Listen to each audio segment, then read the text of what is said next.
Introduce our speaker for tonight from Knightdale, North Carolina, Cynthia W.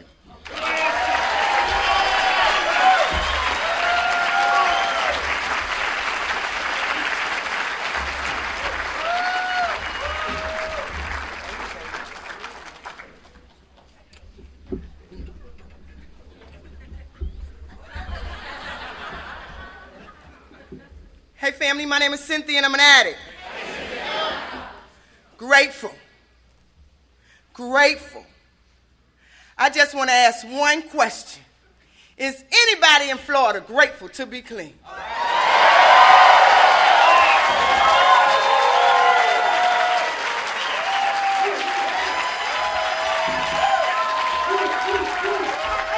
Man, I'm telling you, we got something to be grateful for. I've heard them say a lot of times I've earned my seat. But I'm tell you out the gate, I didn't earn mine. Mine has been a gift from the beginning. See, I'm talking about being grateful. You got to know what you're grateful for. See, ain't no need to play around with this thing, because see, for some people, this is a speaker meeting. To others, this is an emergency. See, so I'm talking about trying to carry the message to the best of my ability, to give back what was so freely given to me. I'm talking about going down in my spirit and searching and knowing exactly why I'm here. See, I'm talking about knowing what you're grateful for, because some of us can go over that with a minimum of concern. See, I'm talking about being in the middle of the street with nowhere to go. Being in a 9-block radius, and here I am in Florida carrying a message. I'm talking about being hungry, lonely, angry, and tired. Not even able to know that I'm caught up in the disease of addiction. So how grateful I was to find out that I had a disease and not a moral deficiency. Because see, I always thought something was just wrong with me. Why can't I stop? See, I'm grateful today that I can open up the refrigerator and there's more than baking soda and water in there.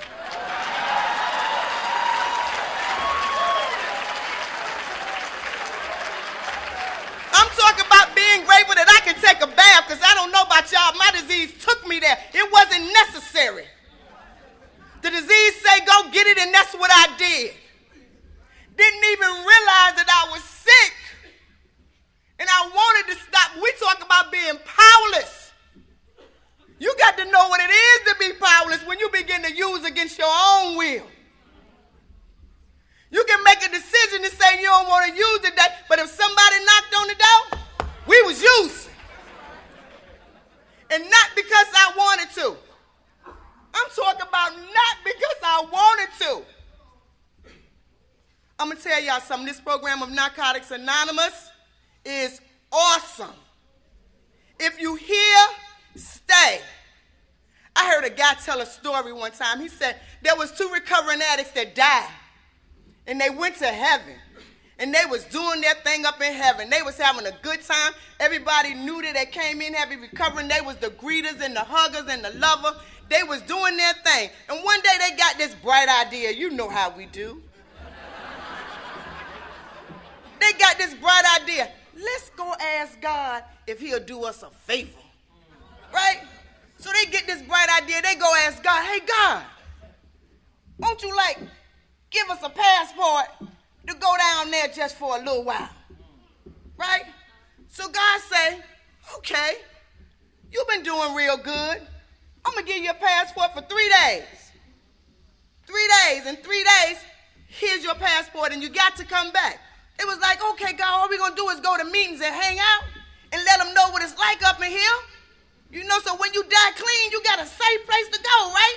So all they're going to do is just carry the message. They go down there, oh boy, they go back to them old people, places, and things. So one of the guys say, look, I tell you what, we're going to meet right here at this spot on the 3rd day, and we're going to go ahead on and do what we got to do. Well, one of the guys went on and did what he was supposed to do. He went to meetings. He got with people. He told them what was going on. Well, the other guy made a decision. He still want to go back to them people, places, and things. So the 3rd day come up, and he go to the spot.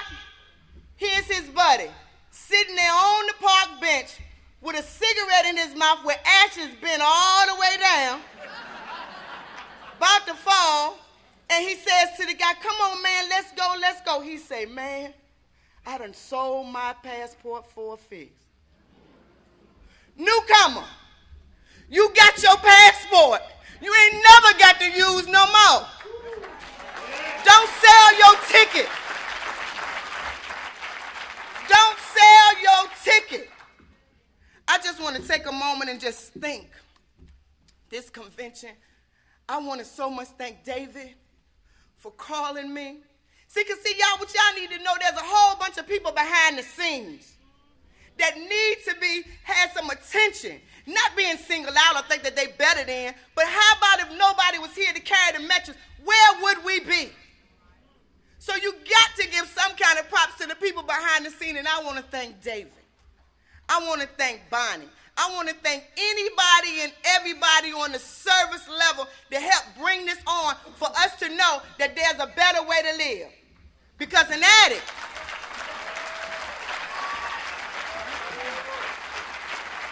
sometimes they tell me I got control issues, right? So I want y'all to do something for me, right? I want y'all to say this with me. Because an addict, any addict, can stop using drugs, find the desire to live, and find a new way to live. All right, y'all.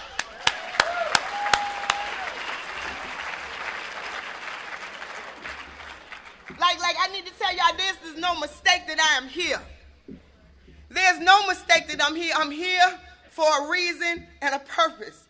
I'm here because the God of my understanding found it necessary to stretch me up out of my insanity because I had something to do. And I'm not going to say it was so much for Narcotics Anonymous. What I do, it was for to help somebody here on earth, to let them know that you don't have to die to this disease of addiction. We got a passport, y'all, and it's called Narcotics Anonymous. And if you don't believe it, stop coming. We can refund your misery. It's real easy to be, it's refundable. Because what happened is when we was out there using, we didn't have a choice. Now we got a choice. My clean date is July 15, 1998, and I am grateful to be clean. And what I realize is that if I'm not grateful for my clean time, I can't be grateful for nobody else's. Because see, once you know, you can't go back to not knowing. You can't have this program up in here and act like you don't know based on a feeling. Because see, this is a feeling disease. I used because I was happy, sad, lonely, tired, envious, jealous. But see, now I've learned some words up in this piece. I got a sponsor, I got some steps, I got some things that I can do to find out exactly what I'm feeling. So I don't give the disease of addiction no power. That word powerless is unnecessary on some given days. We can use it so we can stay in denial. Or we can do the best that we can and try to get in touch with what exactly, I'm talking about getting to the exact nature of my nature and what's going on with me. Because see, when I got here, I was a hot mess. I'm talking about hadn't taken a bath. Well, let me clarify that. Yes, I had, because the prison say it's time to take a bath. You see, I'm talking about my disease took me to prison. And I got there by hanging out with the Me Too fools. Y'all know who they are, right? Where you been to jail? Me Too. I'm talking about and thinking that it's all right. Not even realizing that something's missing. Being okay. I'm talking about stepping over people when it's all right and they dead because I got to go get one. I'm talking about leaving my kids alone because it's not necessary to take care of them. It's more important to go get one. I'm talking about not worrying about a job, paying the bill, how the money gonna come from, because it didn't matter. So if you got your passport and your disease took you there and you got all these things on the inside going on that's good, you need to take a look at what you've been blessed with. See, I'm talking about this disease wants us dead at any given point, and it will get us while we clean if we don't do the necessary work to get here. And so I'm so grateful, but when I got here, right, it was like I had to do something different. You know, I prayed in my bed that night in prison, and I told God, I can't do this no more. Anybody ever had that prayer that you was just tired? And you really meant it this time? See, what I need to let y'all know is that when you really tired, and you know that sincerity. You know this gonna be the last time. Because how many times have we told ourselves it was gonna be the last time, but in the back of our mind, we really knew the truth. I went to the treatment centers to rest. All 4 of them. I gained a few pounds, and the disease said, let's go over here and show them, newcomer, how much I weigh now. I'm no longer putting on 2 pair of pants so I can look like I wear 5. See, I'm talking about being caught up and not even knowing, setting myself up and not even being aware. This is how powerful this disease is, y'all. You got to know. You got to know when you stop using it, you got that passport, what you been coming from. Because we can say we grateful, and you might hear me say this a lot of times, but what are you really grateful for? Don't come calling me telling me you done used after you done used. Huh? How much help did you really want? See, because we got to get in touch with this stuff. And then I'll go, you are right. All right, what? I've just said it's okay that you use. It's okay that you kill yourself. I still love you. I got to let the newcomer come. Yes, it is a part of recovery, but it is not a requirement.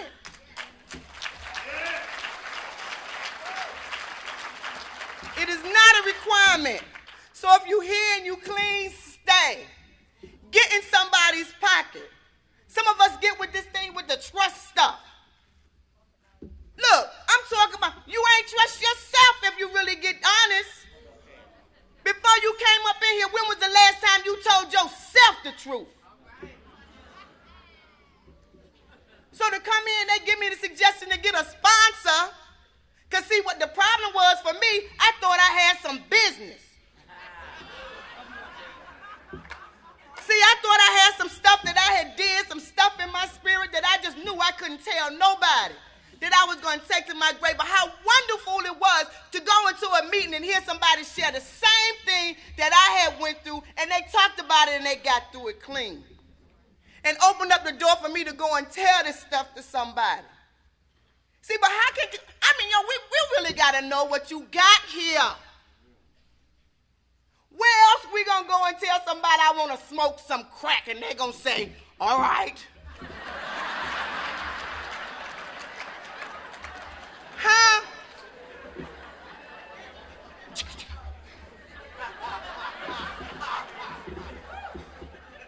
They going to sprinkle holy water. They going to put you in the corner. They going to get you in the circle. And it's cured. So how grateful I was to find out that there were people up in this piece just like me that didn't think they were better than just because they did some of those things. So to get that sponsor they was talking about was awesome because I was sick in my spirit. See, you got to know that this is a spiritual fixing you got to fix. Money, property, and prestige does not equal recovery.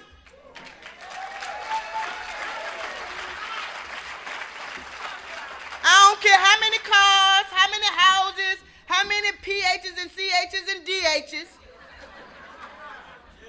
But if your spirit is messed up and you still find it necessary to gossip, and let me tell you what gossip is. Gossip is sucking the life out of somebody just so I can have a life.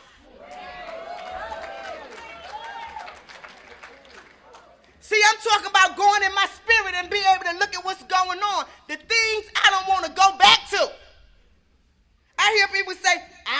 another run. Well, hell, I do. I can always go back to using, but do I have another recovery? Do I have another recovery? Because this might be the one that busts my heart. So if you up in here and thinking about using, because see what y'all need to know is somebody gonna use up in this piece tonight. But I'm trying to mess it up.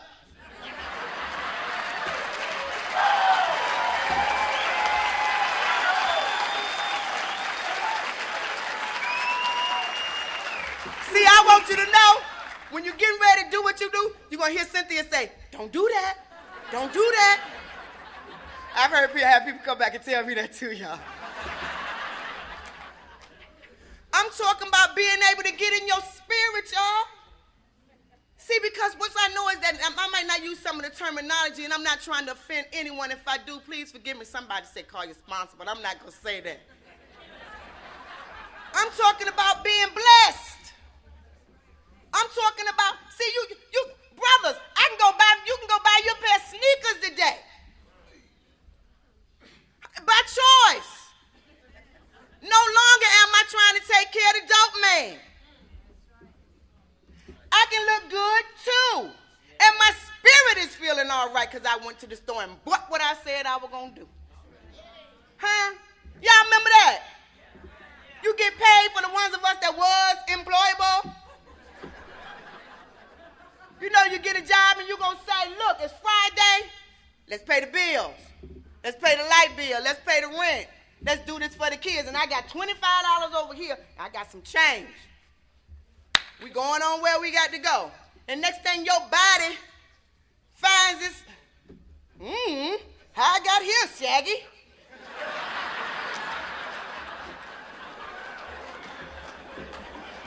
Huh? I'm talking about doing it and not even realizing. So when they talk about changing your attitude, thinking, and behavior, they not just saying it just because. We need a whole change. I'm talking about when I first got clean, I used for 25 years. Something. People, places, and things. I manipulated everything and everybody. Everybody I came in contact with was a victim. Everybody. We talking about the self-centeredness of the disease. Me, I. And not even realizing that that's where I'm at. I'm talking about when I first got clean, I would automatically walk in the supermarket and my body would go all the way, first thing, to the beer aisle. Not even realizing, doing the Shaggy thing, how I get here. So when I began to do some work and get in touch that it was my mind that needed to be changed, I had to get in touch with some work, y'all. I'm talking about being powerless, unmanageable, caught up in insanity. Y'all know what insanity is, right? Well, let me give you a prime example. You ever been vacuuming the floor? And there's a piece of paper on the floor? Can't get it up, right? Pick it up, you look at it, and you throw it back on the floor. Huh? Expecting something different. It ain't pick up the first time. I'm talking about being crazy. Same way with the disease of addiction. We go back and forth to the man where he done gave you 900 dummies and you go right back.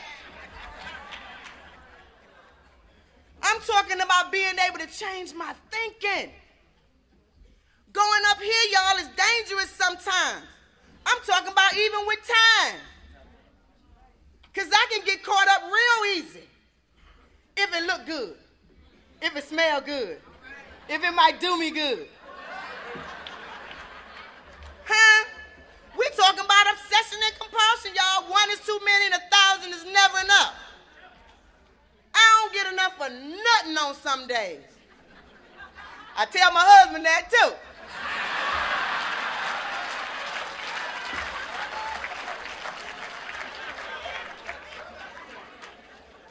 talking about just y'all really getting in touch with what's going on here. You know, we was talking about with the third step, being able to turn stuff over.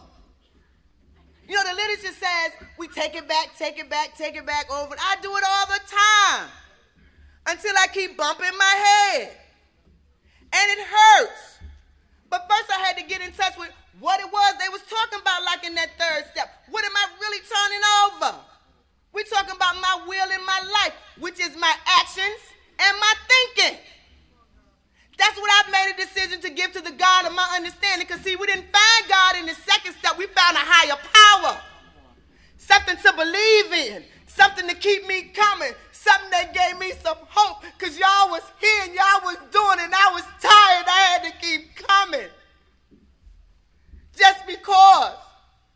At the beginning, it was y'all stories that kept me coming. Y'all was telling all y'all business.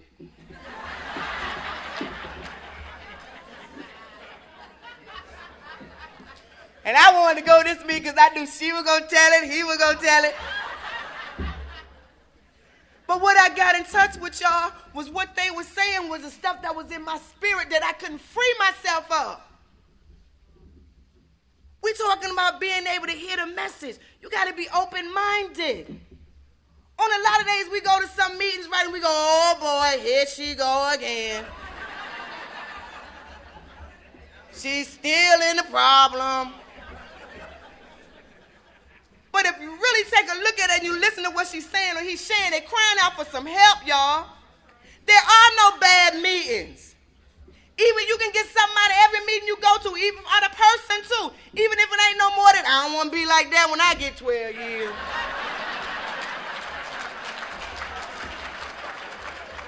Huh? I'm talking about, once again, being open-minded. We got to be open-minded to receive it. So, like, when I got to the fourth step, man, I'm telling you, y'all scared the hell out of me with the fourth step. I thought I was going to, like, meet this monster, this person that was so bad, and I was going to cry, and I was going to relapse, and all this stuff. But see, what I got in touch with, a lot of that stuff in the fourth step, and I'm talking to the people who haven't done a fourth step. If you're working with your sponsor, you got a network, you building a foundation. Half of that stuff you're going to talk about in the fourth step, you already talked about. You already talked about. Because if you're practicing honesty, open-mindedness, and have some willingness, it's coming out. So when I got to that fourth step, y'all, and they was talking about patterns and all that old stuff and everything, and I got to look at how I did stuff. Did I get you because you wanted me? Did I twitch real hard so that you can look at me? Did I walk this way so I can get with you? See, we talking about learning who I really am up in the fourth step. But what I got in touch with, let me tell y'all this story. What I got in touch with was, I didn't know when I got here that I had character defects. You know, and character defects are like a box of tissue. If you're going to get one, you're going to get many, many more. They coming out. They coming out. You know, and so, but what happened was I found out, we was talking one day, I was doing some stuff with my sponsor, and we was talking about things that, you know, you just did. You know, and things that you liked. And I say, well, I don't like cheese. And she said, you don't like cheese? And I said, no. And what I got is, she said, why? And I didn't know why. I'm telling you a true story. What I got in touch with that was, and I'm telling y'all, recovery, Narcotics Anonymous is awesome. What I got in touch with that, it wasn't I didn't like cheese. Telling people that I didn't like cheese would get some attention. See, if you're in the middle hanging out with people right now, getting ready to go pick a pizza, I ain't going with y'all to get no pizza because I don't like cheese. And everybody would go, you don't like cheese?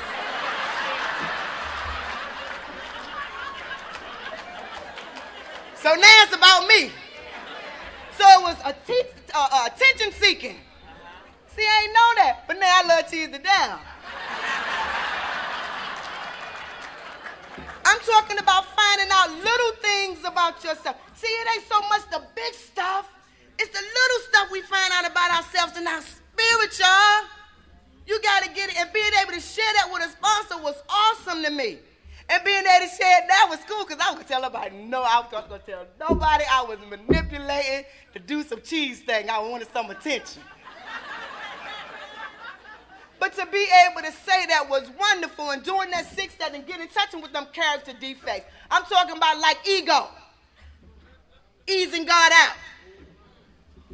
Not even being in touch with like Thursday. I don't need you right now. I got this. I got this. I got the relationship. You help me with everything else over here. But, I got this.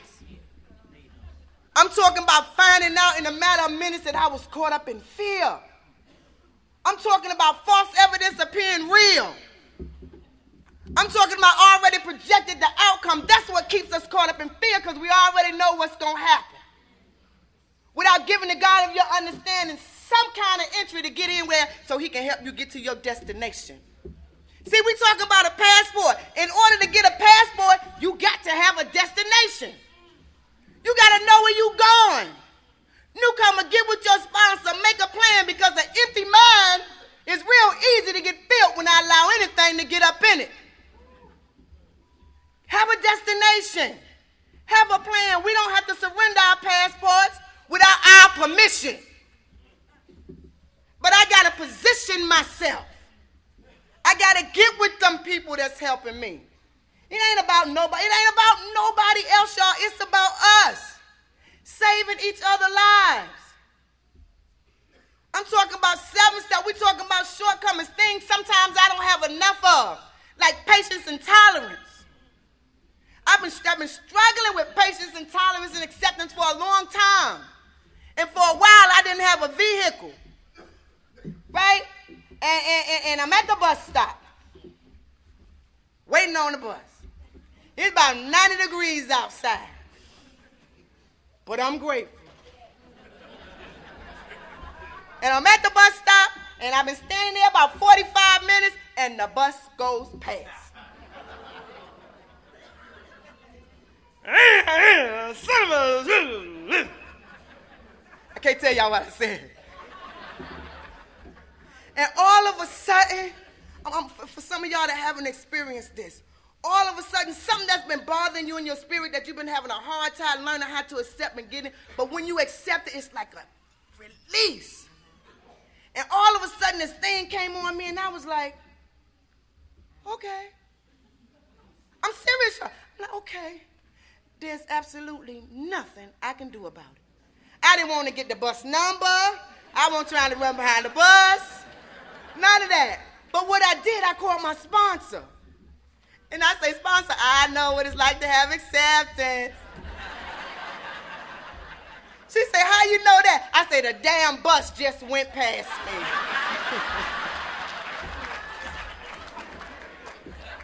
I'm talking about being able to do this thing, y'all. You know, and then we was talking about the 8 step, right? The 8 step, I mean, for me, the 8 step was the hardest step in the world for me. Because when I got there, I had to look at all the damage I had done. All the damage. And I had put everybody on this list but me. And my sponsor wanted to know why I hadn't put me because I had caused me the most harm. See, what I need to let y'all know is the steps are in place so you can get in touch with the person that hurt you the most, which is you. That's why we have the steps.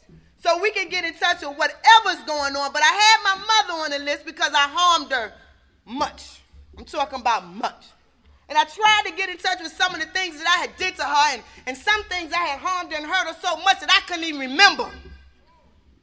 I'm talking about the pain. I couldn't even remember the pain that I had caused her. And I remember I hadn't had a car in 10 years. Thank you, sweetie. Hadn't had a car in 10 years. Let me tell y'all that story first. Like I live in North Carolina, right? And I got 4 DWIs in a year. The state of North Carolina told me you will never, ever, ever, ever, ever, never, ever, ever drive on our highways again. Because you gonna kill somebody. And I prayed and I came into these rooms, y'all, and there was some people, the same thing had happened to them. And they started sharing their experience with me, telling me how they did it, the steps, the procedures, and things like that. And it took me 4 years, but I got them back, y'all. I'm talking about grateful. So in 10 years, I had never had a car, right? And I got this car in October, y'all. I was so happy. I didn't know what to do. Was going to work one day, and it was freezing, about 16 degrees outside, right? And I go to warm my car. And I'm running late for work. I go running downstairs. My car said, "Find me."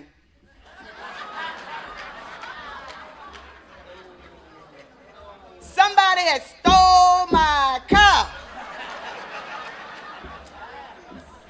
And I go up, I say, "Honey, my car's gone, this car's gone." He come running down the stairs. "It sure is."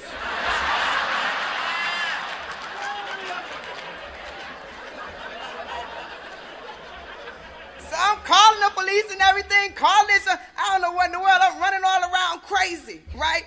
And I shared that with y'all because for the first time in my life, I remembered my mother's pain.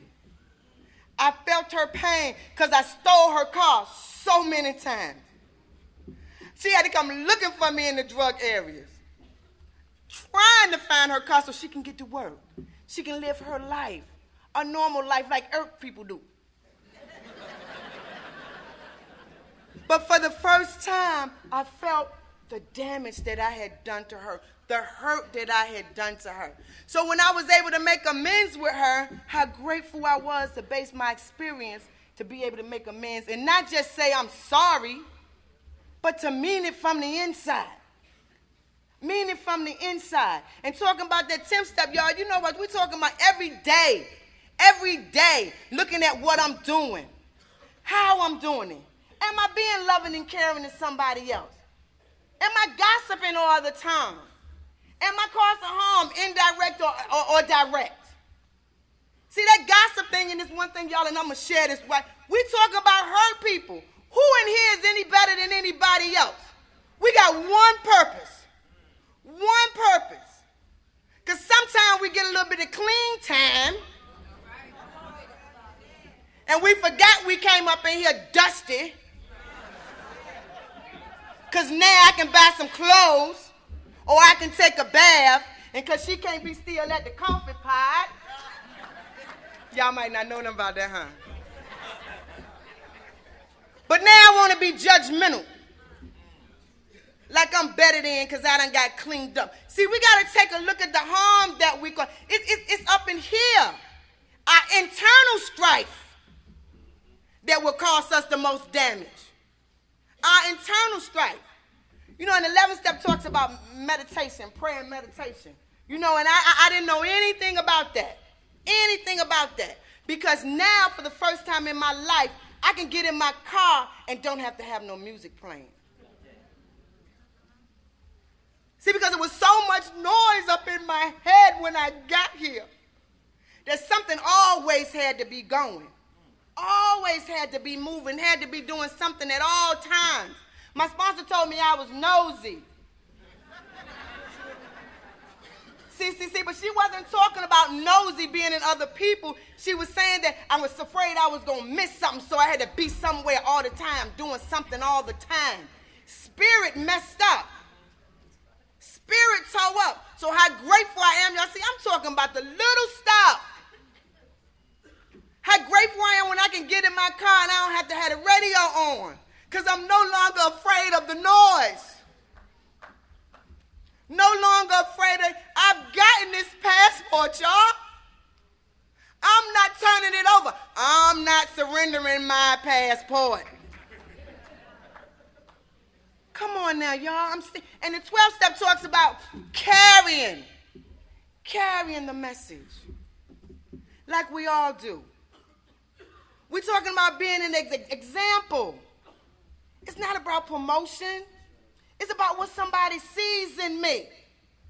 Am I believable? Am I credible? Do I have any integrity? Am I about my word? If I say I'm going to do something, am I doing it? If you bring something to me, am I going to be woman enough to keep it where you left it at? Amen. Or do I deem it necessary to carry it somewhere? And if I do, then what's my purpose? What am I looking for? What do I want when I carry it somewhere else? Am I trying to fit in? Am I trying to be nice? Do I want to be a part of it? Am I stuck in fear? See, I'm talking about having all this information once you get up in this piece, y'all, because there are no excuses for insane behavior. We have a saying, you're right where you're supposed to be. But see, what they don't finish saying is, you're right where you're supposed to be based on the amount of work you've done in that area.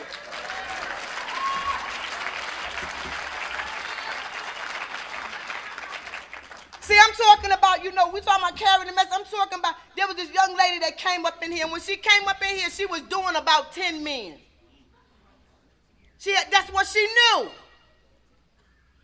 And everybody was like, well, when is you going to stop? Da-da-da-da-da. So at 3 years later, she was only doing 3. That was progress for her. Huh? That was progress for her. It wasn't our progress. It was her progress. If that's where she at, long as she ain't using no dope and causing no harm to nobody, she got to get there when she get there. We got to learn how just to be there. Not to beat them up when they make bad choices because all of a sudden I got it together. But I ain't telling y'all I'm cussing my husband out when I get home. But I'm sharing like Shakespeare, living like a reindeer.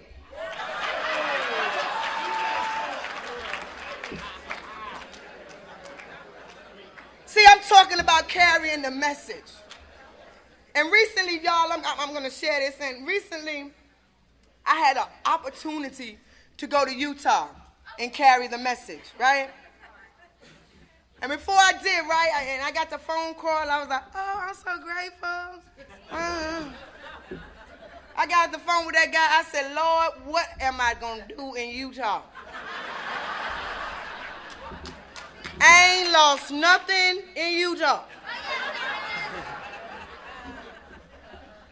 And I began to question what I was going there for. I knew it was a reason, but I just wasn't sure because that was a long way. And misinformed information will allow you to get up in your head and you don't even know the truth. But you've already projected because that's what you thought and that's what you believe. See, our attitudes and belief will keep us stuck without allowing ourselves to be open-minded with the possibility of something might be different. See, it ain't so much that we don't want to stop using. We're afraid of the change. Who am I going to become? Who is this person over here? I don't know how to go to work. We all want to stop using because when the degradation and the homelessness and the emptiness comes in, and a lot of times the disease don't let you do it or see it until all the dope gone. Come on now. Because long as I got some money in my pocket, we good. But when I get home at bed at night, all by myself, and it ain't nobody but me, now I'm caught up. And so I don't feel what I need to feel. I got to go get one more so I don't feel what I need to feel. So the disease continues. So I went to Utah, and I said, God, what I'm doing in Utah? Went to Utah, and I get to Utah, y'all. And I'm saying this because when we're talking to people, we don't know where they are. We don't know where they are. Only thing I know is that I never miss an opportunity to share recovery with anybody. Because coming from where I come from, let me tell you right now, I was bang, bang, shoot 'em up. It didn't matter who I hurt, how much pain I caused, children involved. If I could have sold them, they would have been sold too. I'm talking how far I was with the disease of addiction.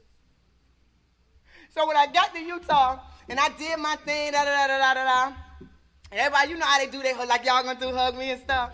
You know?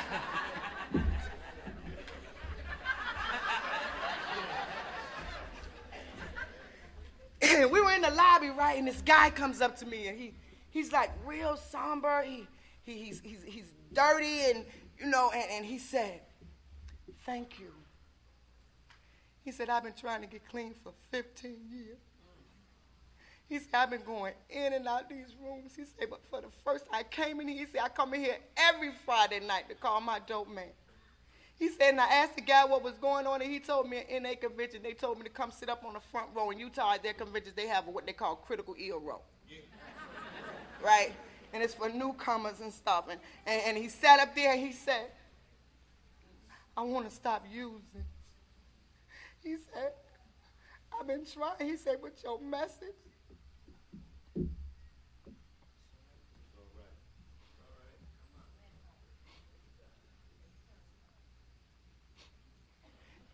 He said, your message has helped me so much. And that was on a Friday night. That was year before last. He is still clean today. Yeah.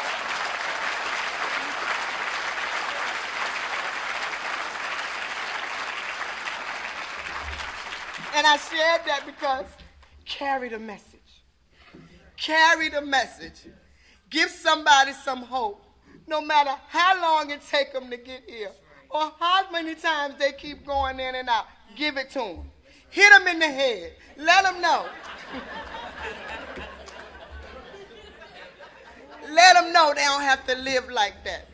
Because there's an opportunity for all of us. All of us. Sometimes it's uncomfortable, y'all, but ain't nothing that bad. Ain't nothing that bad that we got to go and kill ourselves for. Nothing. But when I got here, y'all, I really learned what powerless was. When I was 12 years old, and I'm sharing this, okay. When I was 12 years old, I was brutally raped. They stuck sticks up me. They sodomized me. They made me perform oral sex, and they left me in the alley dead. So for 25 years, I was angry. I was mad at the world. Somebody owed me something.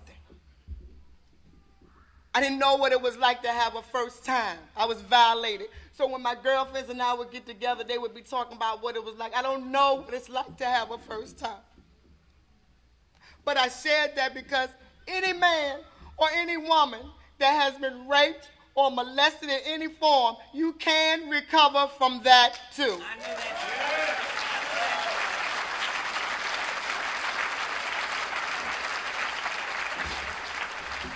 Because if you don't, Uncle Charlie is going to become your past, is going to become your present. And you won't be able to move on because you're stuck. Because that's what kept me stuck for so many years.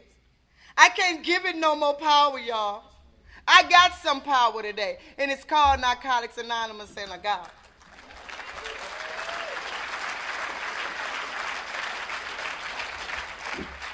I am so honored to be here. I have met some beautiful people. See, I need to tell y'all, that I was broken when I got here. I didn't know how to love. I never thought I was lovable. I didn't think that I was able to hold those feelings inside. I didn't know what it was like to have empathy and compassion. But now I'm capable of these things because I'm doing what y'all told me to do. I'm doing what's necessary to learn to have these spiritual. I'm practicing spiritual principles today. I can smile and I don't want nothing from you. I'm talking about in my heart. Just being nice is okay for me today. Just being nice. Not causing any harm is okay for me today. And it took me a long time to get there. I was so angry, y'all, that I couldn't do relationships at all. So I used to pray and ask God. I said, God, it's got to be somebody for me because I pushed everything and every man that came into my life away from me because I was angry. And when I got here, and I think I had 2.5 years clean, and I went to a function, y'all. You know those things that we get down with and don't have no alcohol, no booze, no nothing, and we just be partying, right? And there was this guy sitting in the corner. And all of a sudden in my spirit, it said, some of y'all might not believe me, but I'm telling you the truth. It said, That's your husband. I had never met this man, had never seen him before, anything. And I walk up to him and I say, I don't know who you are, because y'all got to remember I ain't got but a little bit of time cleaning. I'm about angry still. I'm like, I don't know who you are, but God just told me you my husband.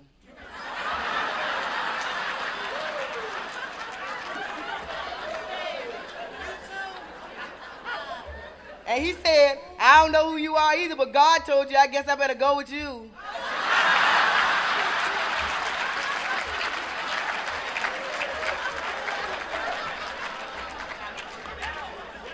And today he's my husband, and I am so grateful.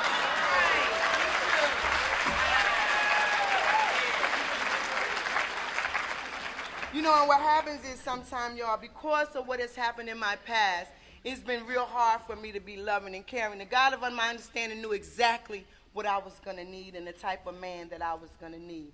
Not one that I could push over, not one that I could treat like a dog. You know how we get them ones that, you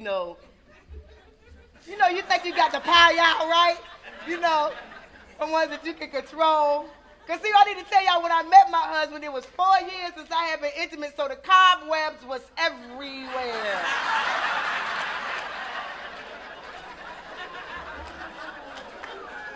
You know that Lil Wayne song, wee, wee, wee, like a cop call. Caught up. But one of the most beautiful things that he has the ability to do is he writes very well. He's very intellectual, and I love that because I believe somewhere along the line I got fried just a little bit, So I'm missing just a little bit, but he's very intelligent, and I love him, and he has a tendency to write things for me for my spirit because the God of my understanding knew I was going to need my spirit fixed. I'm talking, see, y'all got to know what hatred is. Hatred is when you put a gun to somebody's head because you know they got $50 in their pocket because you need to get one more. That's the kind of stuff that I did. I had no care for life. It did not matter to me. I didn't care about the harm. This is how powerful this disease is. So once you're locked and loaded and you got your passport, hold on because it's a hell of a ride. Because see, what you think is good now, it's more than that. Your good ain't the God of your understanding's good. It's more than that. You understand what I'm saying? I'm talking about, I got to tell y'all this story. What happened was, right, when I came into Narcotics Anonymous, right, I was unemployable. I don't know when the last time I worked. Y'all get them little green papers and they tell you how much you done made this year, that year, Social Security. 0, 0, 0, 0. I'm like, how did I survive? You know what I'm saying? Anyway, I ain't messing with y'all. So, what he does is he deposits this beautiful stuff in my spirit, and what he does, he writes some very nice things. And before I close, I would like to share this with you all. The most useless thing is to worry. The worst thing to be without is hope. The deadliest weapon is the tongue. The two most powerful words, we can. Our greatest assets are faith. The most worthless emotion is self-pity. Our most prized possession is integrity. The most beautiful attire is a smile. The most powerful channel of communication is prayer. Our most contagious spiritual principle is willingness. The most effective way to share is a hug. Our greatest joy is giving. Our greatest loss is self-respect. Our most satisfying work is helping others. The ugliest trait is selfishness. Our most endangered species, trusted servants.